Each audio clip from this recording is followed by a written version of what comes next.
La situation exacte, ça pourrait être un miroir précisément inversé de tout ça, c'est-à-dire que les seules avancées notoires de l'armée ukrainienne depuis maintenant un peu plus de 2 mois se situent le long de l'ancien réservoir du Dniepr à hauteur de la région au sud de la ville de Zaporijia, donc c'est-à-dire les villes de Stepnogorsk, de Kamiansk, qui sont Kamiansk, les combats sont en cours. Stepnogorsk est tombé aux mains des Ukrainiens la semaine dernière, mais c'est les seuls secteurs où on a constaté des progrès limités. C'est pas tout simplement de la propre initiative des journalistes qui couvrent la Russie ou le conflit. Très clairement, on le voit bien cette fois-ci, il y a un narratif qui est structuré à très haut niveau. Ce narratif, il est la réponse à une inquiétude profonde de l'opinion publique occidentale, qui sent bien qu'il faudra encore de l'argent, de l'argent et de l'argent, et jusqu'à quand. Et donc on a ça parce que une telle unanimité, je crois qu'on ne l'a jamais vue. Quand vous lisez un article dans le Figaro, dans le Monde ou dans la Croix, c'est la même chose. Ça traduit un repli de l'influence de Washington qui est manifeste aujourd'hui, mais qui est en travail depuis très longtemps. J'ai eu l'occasion à plusieurs reprises de citer l'existence, qui pour l'instant n'est pas officielle, d'un accord très solide entre l'Iran et l'Arabie saoudite, promu par les Chinois depuis plusieurs années, depuis 2023, et consolidé, puisque semble-t-il, Wang Yi y a fait 36 voyages sur les 3 dernières années, donc il a passé pratiquement tout son temps à essayer de rapprocher ces deux pays. On voit Sergei Lavrov s'exprimer, en tout cas concernant de l'Afrique, lorsqu'on voit un homme qui s'exprime, qui parle avec les Africains avec du respect, et lorsqu'on voit un Jean-Noël Barrot qui arrive au Tchad aujourd'hui, avant même de monter dans l'avion et que le Tchad dit France dehors. Voilà, on voit la différence. Donc, la diplomatie française a échoué.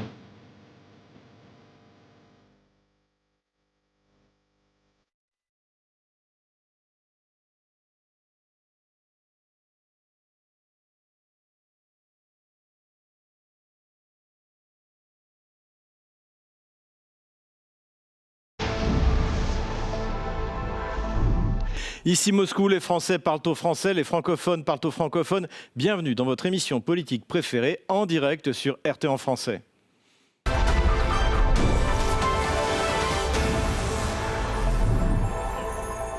Depuis le début du mois de mars 2026, la propagande occidentale explique que l'armée russe n'avance plus, qu'elle recule, que les frappes conjointes de l'Ukraine et de l'OTAN dans la profondeur jouent un rôle déterminant. En un mot, la Russie a perdu la guerre, comme l'a annoncé le ministre français des Affaires étrangères, Jean-Noël Barrot, il y a 3 semaines.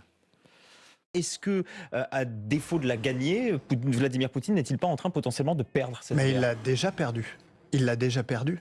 Il voulait faire tomber l'Ukraine en 3 jours. Et nous sommes 4 ans plus tard. On pourrait vous dire que les guerres longues, ça existe. Il échoue sur le front, il perd du terrain sur le front. Il perd 35 000 hommes par mois sur le front. Et vous le voyez, l'Ukraine est en train de gagner la guerre des drones. Voyez la spectaculaire attaque qui a été conduite par les drones ukrainiens jusqu'à Moscou. Donc l'Ukraine... Côté russe, le discours est exactement inverse. Le président Vladimir Poutine est affirmatif sur ce point. Écoutons-le. Nos correspondants de guerre publient des informations très complètes, et je dirais même très objectives sur ce sujet, tant dans les médias qu'en ligne. Commençons par le Nord, et plus précisément par le groupement Nord. Je vous rappelle que l'objectif des troupes russes déployées dans les secteurs de Soumy et de Volchansk est d'établir une zone de sécurité le long de nos frontières. Cet objectif a été fixé suite à l'invasion de la région de Koursk par l'armée ukrainienne et aux attaques en cours contre nos zones frontalières. Le régime ukrainien paiera pour ses crimes à Koursk par la perte des territoires dont nous avons besoin pour créer une zone de sécurité à la frontière. Le chef du régime de Kiev vient d'annoncer une opération de 40 jours contre la Russie. Rapport du général de division Evgeny Kamara sur notre plan de sanctions à long terme et à moyen terme et le résultat du service de sécurité d'Ukraine, notamment du centre d'opération spéciale Alpha sur le front. Le service a été autorisé à mener une opération de 40 jours visant à amener l'État agresseur à mettre fin au conflit. Le chef d'état-major de l'armée ukrainienne, le général Syrski, est bien moins optimiste quant à lui. Écoutons-le. Nous savons que Poutine a ordonné à l'état-major russe d'étudier différents scénarios d'offensive, dont un lancé depuis la Biélorussie avec pour objectif la prise de Kiev et d'autres territoires. Le scénario le plus probable, étayé par plusieurs éléments, est l'éventualité d'effectuer des offensives au nord depuis le territoire russe, plus précisément depuis la région de Bryansk, non pas en direction de Kiev, mais en direction de la région de Tchernigov. Avant de m'adresser à mes invités, je voudrais rappeler que l'histoire du conflit qui serait gagné en 3 jours n'a jamais été prononcée par Vladimir Poutine. Ça a été prononcé par le général Maillet au début du mois de février 2022. Ça n'a jamais été prononcé ni par un journaliste russe, ni par aucun responsable russe. Cela dit en passant. Sylvain Ferreira, c'est naturellement vers vous que je me tourne. Merci de nous rejoindre de France.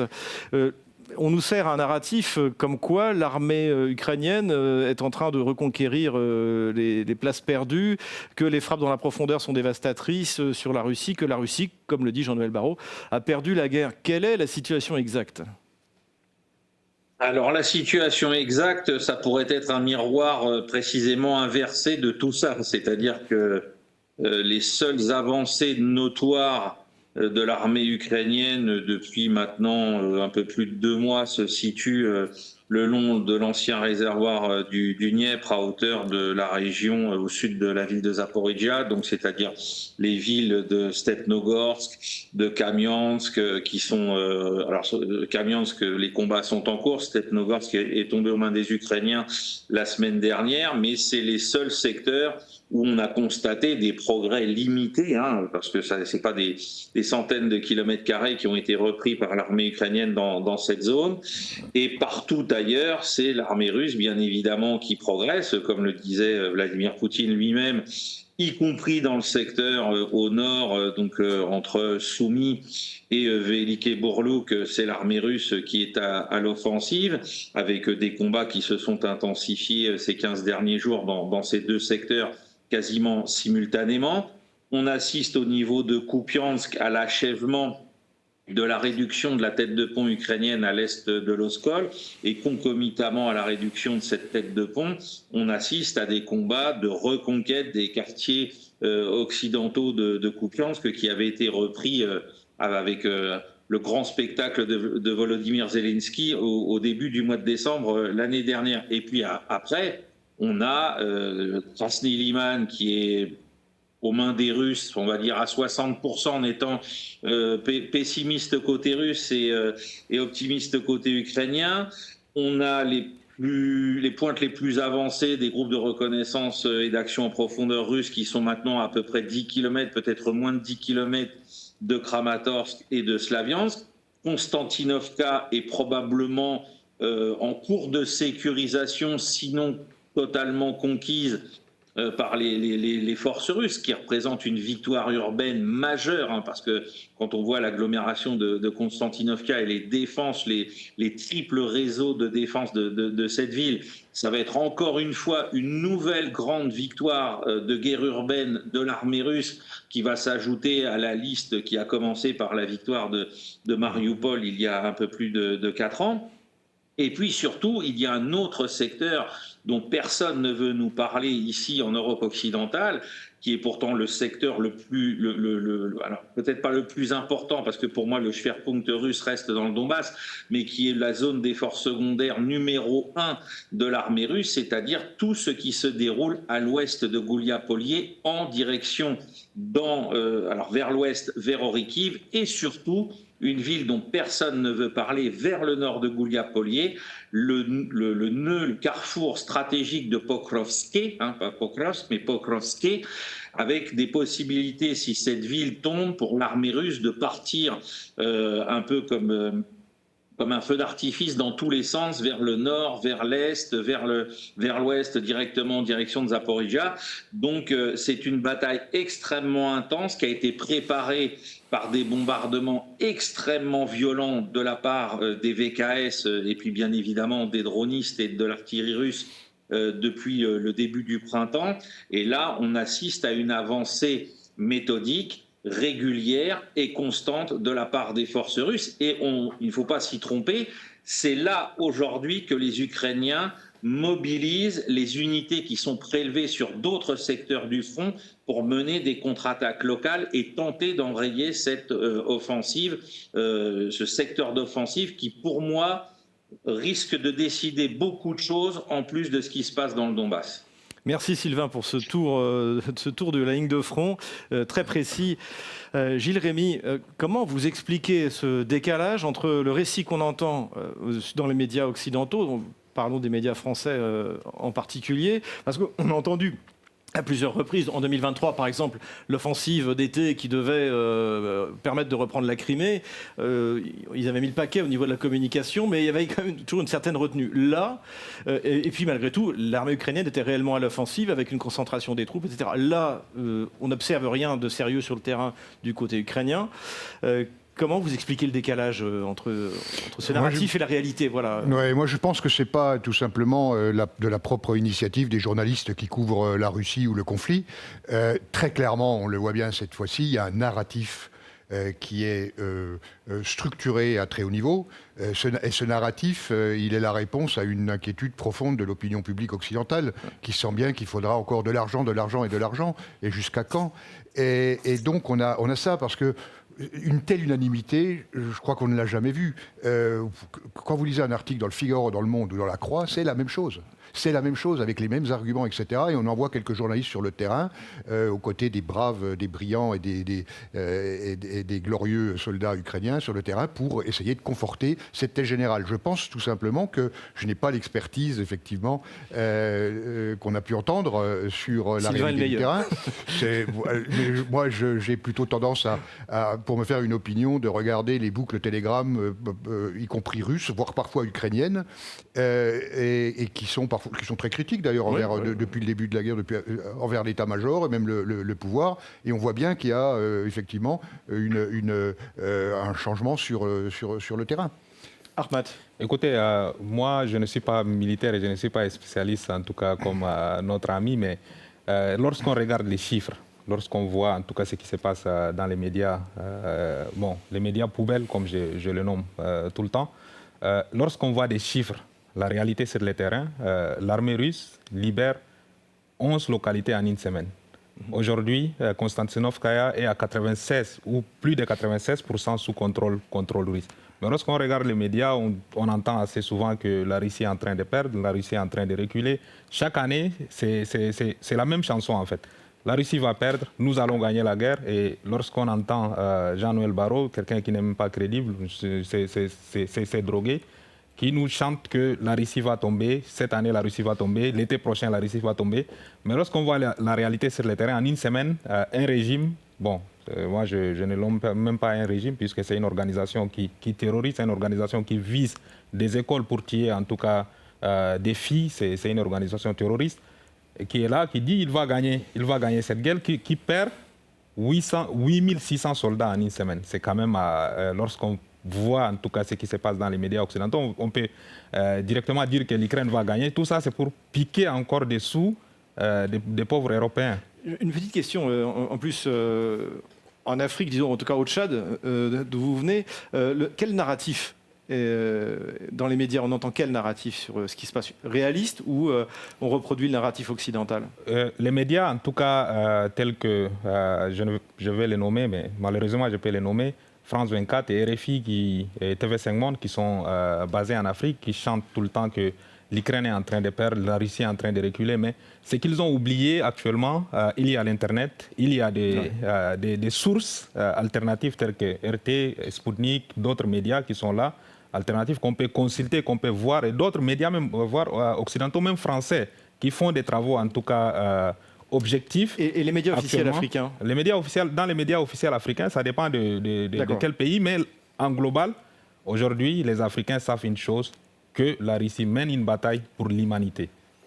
François Martin, je me tourne vers vous et merci de nous rejoindre une nouvelle fois. Je voudrais vous poser une petite question sur la déclaration de Vladimir Poutine, parce qu'il me semble que tout d'un coup, les objectifs territoriaux ont changé. puisque Vladimir Poutine vient de déclarer que l'Ukraine paierait, je cite, paierait son incursion à Koursk par la prise de territoire pour constituer une zone tampon. Est-ce que ça vous paraît quelque chose d'important? Est-ce que finalement, ce que les Russes avaient dit, c'est-à-dire si vous insistez, l'Ukraine sera encore plus petite, est-ce qu'on y est là cette fois?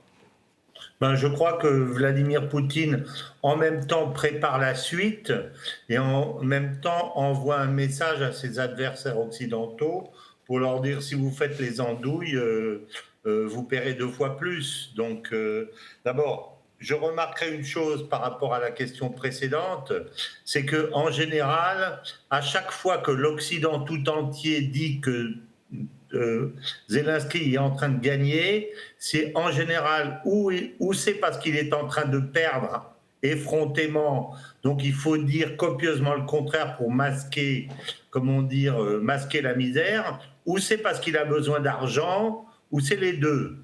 Donc, à mon avis, c'est les deux, parce qu'il a toujours besoin d'argent, mais ça ne m'étonne pas. Et en général, ça s'accompagne de terrorisme dans ces cas-là.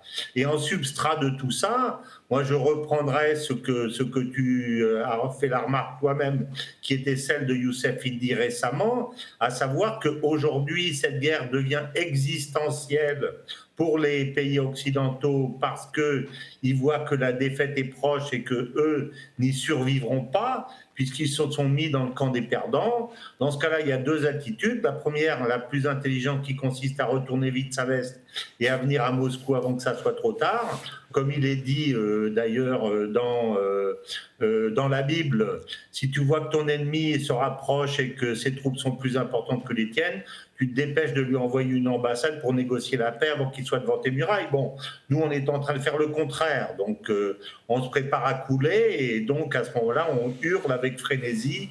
Non, c'est pas vrai, c'est pas vrai. Je pense que c'est ça le problème. Mais pour revenir à ce que disait Vladimir Poutine, je crois il ouvre la porte vers Odessa, c'est ça que ça veut dire. Alors, ou réelle ou putative, c'est-à-dire si les cartes les jeux seront faits après Slaviansk et Kramatorsk. À ce moment-là, la défaite occidentale sera manifeste pour tout le monde. À ce moment-là, il y aura ou l'attitude intelligente consistant à donner aux Russes ce qu'ils veulent, ou l'attitude stupide consistant à laisser les Russes aller jusqu'à Odessa.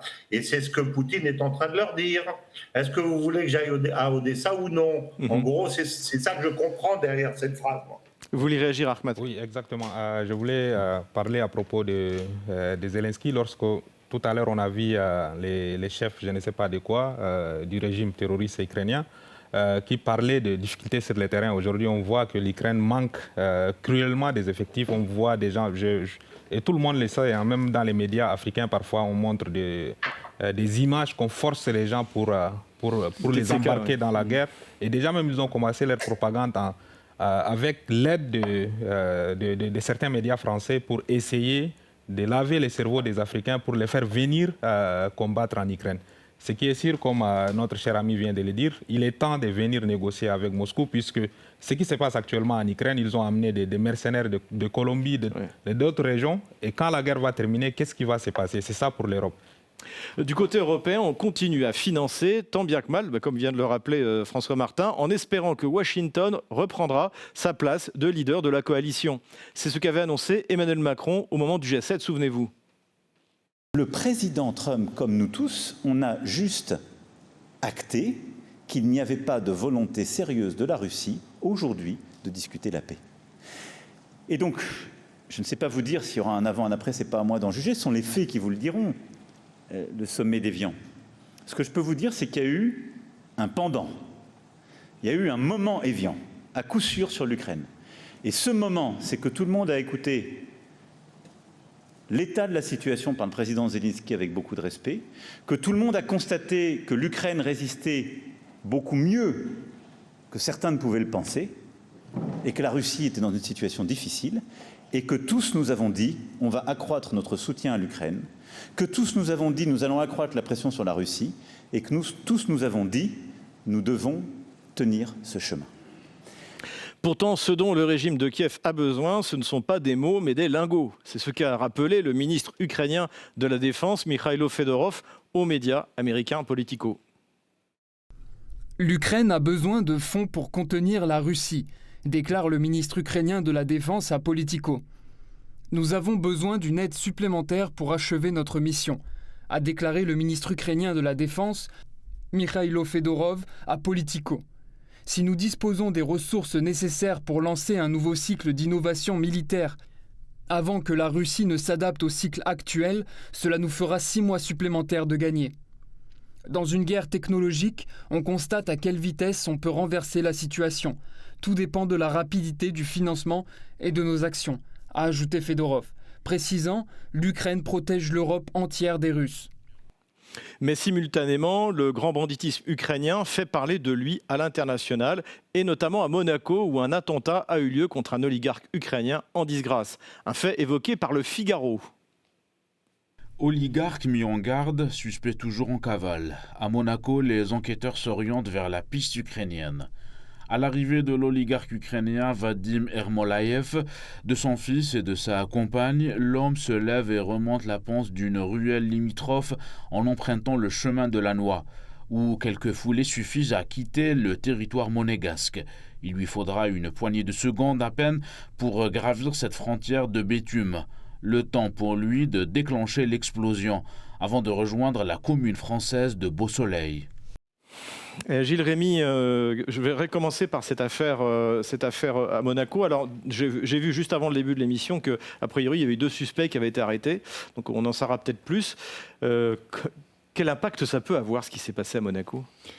Alors déjà, en ce qui concerne Monaco, mais qui n'est pas une grande puissance en soi, j'ai quelques contacts là-bas, c'est un choc.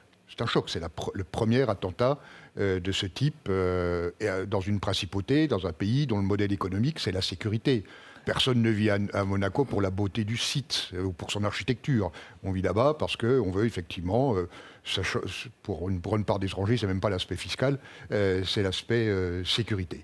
Ça remet en cause beaucoup de choses. Aujourd'hui, tout ce qui est russe, ukrainien à Monaco, ça devient radioactif. On peut s'attendre à beaucoup de conséquences. La principauté ne peut pas se permettre effectivement que sa réputation... ça me fait penser un peu à Dubaï avec les drones. Hein, ça aura vraiment des conséquences.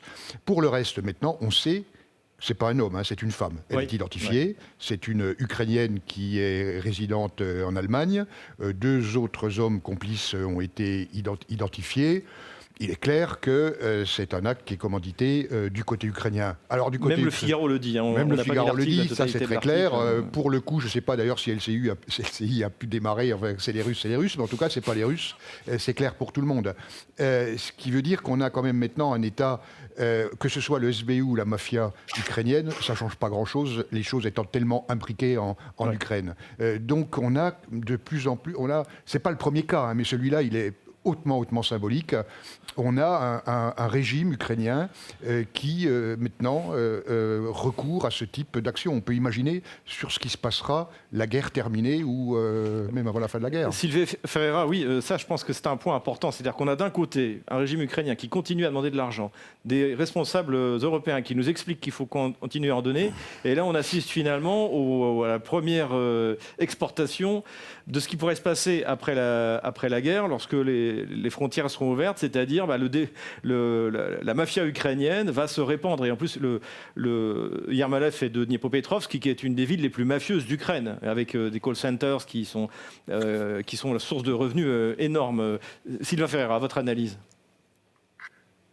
Ben moi, ce que je vois, c'est que c'est la concomitance avec une autre information au sujet du terrorisme ou des forces spéciales ukrainiennes, c'est-à-dire que le parquet général allemand nous dit enfin que Nord Stream a été dynamité par des Ukrainiens.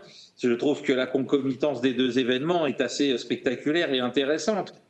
Oui, on a annoncé depuis très longtemps qu'avec toute la corruption qui régnait en Ukraine avant le début de ce conflit, si on avait une fin de guerre difficile, on aurait automatiquement des règlements de compte, des attentats ou ce genre de choses. Moi, ce que je vois aussi, c'est que, étant donné que la fin du conflit risque finalement d'arriver là dans les semaines ou les mois qui viennent, vu l'intensité des combats, on essaye aussi de faire disparaître tous les concurrents potentiels de Volodymyr Zelensky et de son clan. Il ne faut pas oublier ce qui s'est passé au niveau interne en Ukraine à l'égard des derniers opposants ou micro-opposants à Zelensky qui ont tous été visés par des enquêtes judiciaires ou ce genre de choses. Et puis là, on n'hésite pas à employer le terrorisme, alors soit par les moyens des services de renseignement, soit effectivement par le biais des mafias. Mais on va avoir ce genre de choses qui vont se répéter, puisqu'on sait de toute façon que c'est dans l'ADN bandériste, hein, le terrorisme. Donc voilà, autrefois c'était contre les forces du NKVD après la Seconde Guerre mondiale. Et bien là, aujourd'hui, ce sera contre des intérêts en Europe de l'Ouest, des personnalités ou ce genre de choses. Et avec le nombre d'armes qui ont été détournées, avec l'emploi, on en parlait tout à l'heure, de mercenaires qui appartiennent pour certains au cartel de la drogue sud-américain, ça va faire un cocktail qui va être absolument explosif. Et moi, j'ajouterais un autre élément qui est très important et qui en dit long sur la perfidie de l'Union européenne par rapport aux demandes de Volodymyr Zelensky et de sa clique. Parce que là, on parle de l'argent, de encore financer. Il ne faut pas oublier, hein, là, il va y avoir un sommet de l'OTAN. Je pense qu'on va voir Zelensky se pointer la semaine prochaine pour se faire des papouilles avec Emmanuel Macron, s'il y va lui aussi, ou en tout cas avec Jean-Noël Barrot. Mais il y a un autre problème en Europe occidentale aujourd'hui, c'est qu'on est en train de mettre fin au renouvellement des permis de séjour de tous les hommes ukrainiens en âge de se battre. Je ne sais pas si vous vous rendez compte de l'hypocrisie. C'est-à-dire qu'on nous dit, à nous, Français ou Européens de l'Ouest, on ne peut pas renvoyer chez eux des gens qui sont des délinquants, des meurtriers, des violeurs, etc., vers l'Afrique. Mais on va pouvoir renvoyer les Ukrainiens qui se sont réfugiés ici pour échapper à la guerre, parce qu'on a besoin aussi de chair à canon pour continuer à se battre contre les Russes, hein. Donc ça aussi, c'est très très important et très significatif de cette duplicité de l'Union européenne et de tous ses dirigeants, de Mme von der Leyen à monsieur Macron, qui rêve de prendre sa place une fois qu'il sera plus président de la République. Merci Sylvain. Ahmad. Voilà, c'est ce que j'évoquais tout à l'heure concernant les mercenaires colombiens. Il y a eu des scandales, hein, que Zelensky entretenait en tout cas des relations étroites avec les cartels de la drogue, que ce soit du Mexique, que ce soit de la Colombie ou d'autres pays de l'Amérique latine. Ce qui se prépare actuellement, ça sera le scénario, ce que je redoute le plus, hein, et que j'espère que cela ne puisse pas arriver, le scénario à la Libye. Lorsqu'on a détruit la Libye, on a vu les conséquences. Il y a eu des terrorismes, il y a eu des attentats un peu partout aujourd'hui. Comme notre ami Gilles le disait tout à l'heure, il y a eu un attentat au Monaco. Monaco, personne n'imaginait qu'un jour, il y aura des attentats là-bas. Donc, les pays qui finançaient, ils le savent très bien, hein, déjà, l'Union européenne, que ce soit von der Leyen et consorts, n'ont jamais été pour l'Europe. Ils étaient contre l'Europe et je pense qu'ils cherchent à tout prix à détruire l'Europe. Déjà, ils ont, les pays européens sont super endettés, déjà, ils ont appauvri l'Europe. Et maintenant, ils cherchent à financer des terroristes qui vont encore endeuiller l'Europe dans les mois et les jours à venir. Mais lorsqu'on voit les groupes de Macron et son, je sais pas quoi, Jean-Noël Barrot, pour eux, ça leur fait plaisir, hein, la drogue qui entre, personne ne les contrôle. Donc pour eux, c'est la fête. François Martin, je me tourne vers vous. Déjà, votre analyse sur la situation et selon vous, est-ce que l'Europe est prête pour cette déferlante terroristo-mafieuse qui l'attend finalement ? Je pense qu'elle est à la fois prête et pas prête. Je pense qu'elle n'est pas prête parce qu'elle refuse les conséquences de toutes sortes de ce qui va lui arriver du fait qu'elle a choisi le camp de la défaite et qu'elle s'y accroche d'une façon qui serait incompréhensible si on ne pensait pas qu'il ne peut pas y avoir un système de rétrocommission derrière les énormes sommes qui sont attribuées à Zelensky et qui continuent à lui être attribuées, évidemment. Et puis d'un autre côté, tout ce qui concerne pour des gens, ce que je veux dire, c'est qu'il faut véritablement enlever de sa tête le fait que ces gens sont des dirigeants de leur pays. Ils ne sont pas plus le dirigeant de la France, de l'Allemagne, de l'Angleterre que Jaruzelski n'était le dirigeant de son pays. C'était un homme qui était, disons, choisi par une bande mafieuse et il en tirait les avantages. Dans ce sens-là, je dirais que la mafioisation ou la bordélisation de l'Europe ne les dérange pas beaucoup. Ils chercheront plutôt à en tirer un certain nombre d'avantages. Donc, évidemment, ça terroriserait ou ça poserait un problème à un vrai dirigeant qui se dirait mon peuple va s'ouvrir, il faut que je le protège, mais ce n'est pas du tout le cas.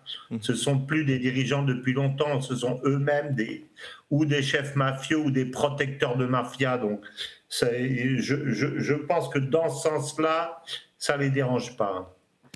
Voilà, ils ont une attitude un peu ambivalente, à mon avis, à ce sujet. Je ne sais pas si je me fais bien comprendre. Oui.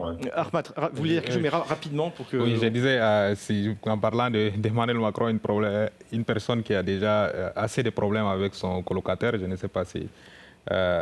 parfois, tantôt, on les voit avec des lunettes de soleil. Et c'est normal qu'ils soutiennent jusqu'à là l'Ukraine et c'est normal qu'on les voit tout le temps parler de l'Ukraine parce que si aujourd'hui la guerre se termine, aujourd'hui qu'il y a la paix, est-ce qu'il y aura la possibilité ou bien il va aller jusqu'en Amérique latine pour se ravitailler? C'est ça la vraie question aussi. C'est une bonne manière de détourner l'attention. Exactement. Les promesses de victoire face à la Russie entretenues par Kiev et la coalition des volontaires de l'Union européenne peuvent retarder le dénouement du conflit, mais elles n'en changeront pas l'issue inévitable. La Russie domine militairement et la réalité du terrain finira par s'imposer.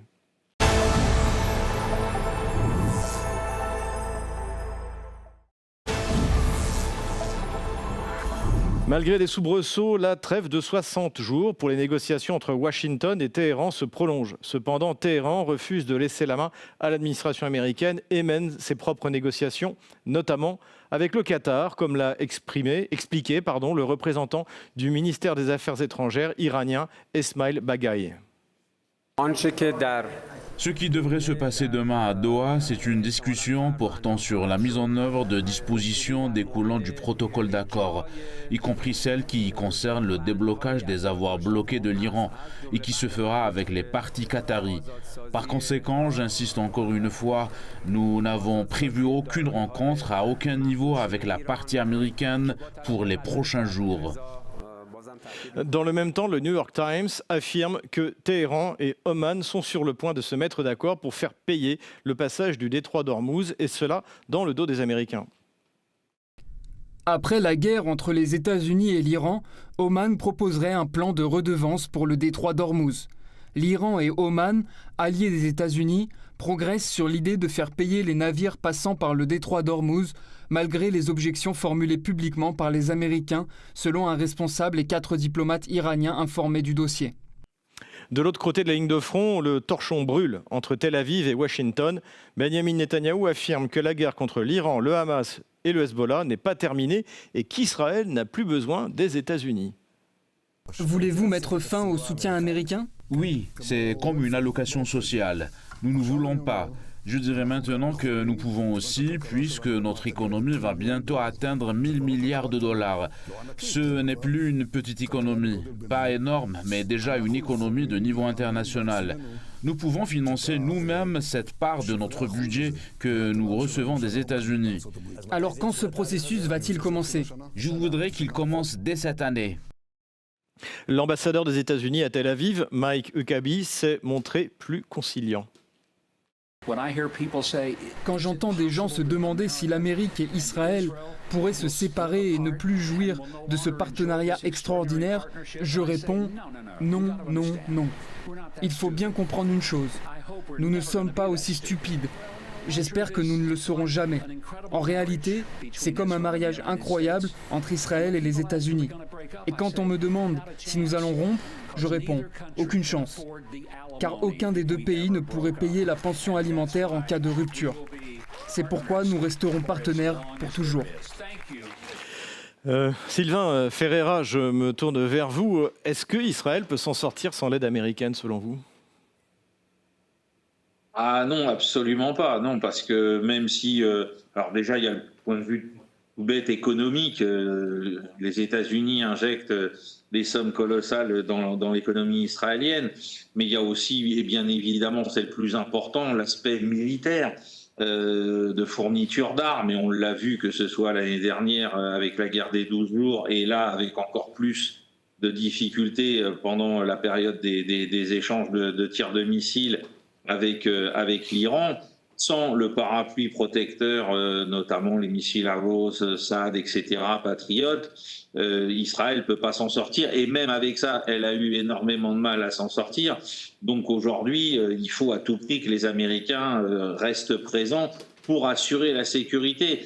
Mais ce qu'il ne faut pas perdre de vue, parce que là, c'est ce qui est le plus important aujourd'hui, on connaît désormais la date des élections en Israël, c'est à la fin du mois d'octobre prochain, et tout va se décider à ce moment-là par rapport puisque ce sera concomitant quasiment avec les midterms aux États-Unis, et c'est là qu'on pourra vraiment voir, en fonction, puisque les élections israéliennes arriveront avant les midterms, on verra qui va sortir victorieux des élections israéliennes. Si c'est Benjamin Netanyahou, ce dont je doute fort, là, il y aura peut-être un renouvellement du partenariat, mais sur d'autres bases que celui qui est en cours aujourd'hui.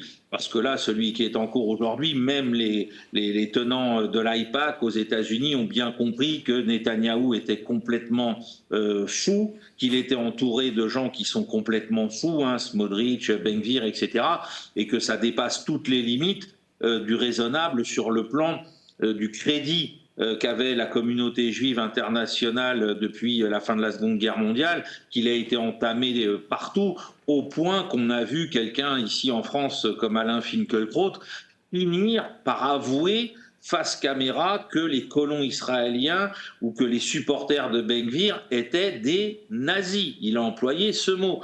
Donc on n'imaginait pas Alain Finkielkraut un jour dire des choses pareilles. Maintenant c'est fait. Et donc, il y a plein de gens dans la communauté juive en Occident qui se rendent bien compte qu'il va falloir en finir pendant au moins plusieurs années avec les délires des sionistes révisionnistes israéliens auxquels on vient d'assister ces 3 dernières années. Merci Sylvain. Vous vouliez réagir Oui, je pense qu'on ne mesure pas les changements provoqués, en tout cas déclenchés par la guerre menée par Israël et les États-Unis au mois de février. C'est toutes les cartes qui sont rebattues. On parlera peut-être plus tard des autres pays du Golfe, de la présence américaine, mais je crois qu'il y a ce qu'on a connu comme alliance américano-israélienne ne pourra pas continuer sous les mêmes formes pour l'avenir. Il y a beaucoup d'Israéliens qui se posent des questions sur leur sécurité à venir, parce que quand on entend Netanyahou dire nous sommes pratiquement une puissance moyenne, grande puissance, 1000 milliards, etc., face à effectivement un monde arabe ou islamo... on dirait les pays baltes. Voilà, donc ça n'a pas de sens sans soutien. Et il y a quelque chose qui m'interpelle, c'est que personne ne l'a souligné pratiquement, c'était au mois de juin. Il y a un nouveau patron au Mossad qui a été désigné et validé par la Knesset. Et ce patron, il s'appelle Roman Goffman. Roman Goffman, il est né en URSS, il est parti à l'âge de 10 ans, il est né en Biélorussie, et il a une particularité pour un patron du Mossad, c'est qu'il ne parle pas anglais.